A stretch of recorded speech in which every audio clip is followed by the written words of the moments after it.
দেখুন কি অপরূপ সৌন্দর্য। এই মায়া ভরা সৌন্দর্য কার না ভালো লাগে? ভালো লাগতে বাধ্য।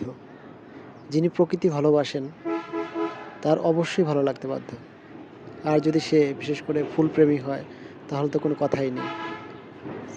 দেখুন এই সুন্দর যে ঝুমকো জবাটা আসলে একটু বলে রাখি আমাদের গ্রামে এটিকে ঝুমকো জবা বলে ডাকা হয়। হয়তোবা অনেক জায়গায় অনেক এলাকায় ভিন্ন নামেও ডাকা হতে পারে। কিন্তু আমরা একে ঝুমকো জবা নামে চিনি।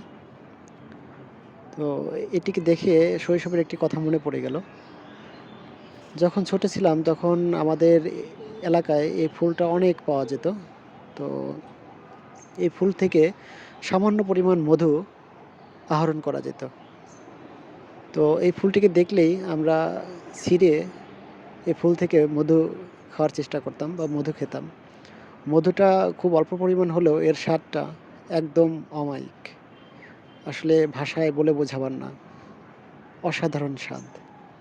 যারা খেয়েছেন বা জানেন এর টেস্ট তারা অবশ্যই জেনে থাকবেন যে আসলে এই ছোট্ট একটা ফুল কিন্তু এর যেমন সৌন্দর্য তেমনি তার ফুলের মধুর যে স্বাদ।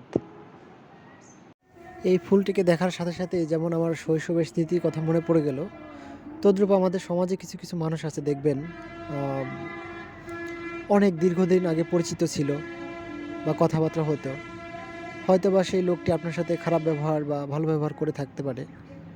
যখনই ৫, ৭, ৮ অথবা ১০ বছর পরে দেখা হবে হঠাৎ একদিন কোথাও কোনো জায়গায় হঠাৎ দেখা হবে, তখনই দেখবেন আপনার সেই লোকটার কথা মনে পড়ে যাবে যে আসলে এই লোকটি আমার সাথে এমন ব্যবহার করেছিল। ভালো বা খারাপ যাই হোক না কেন। আসলে মানুষের জীবন কি অদ্ভুত না?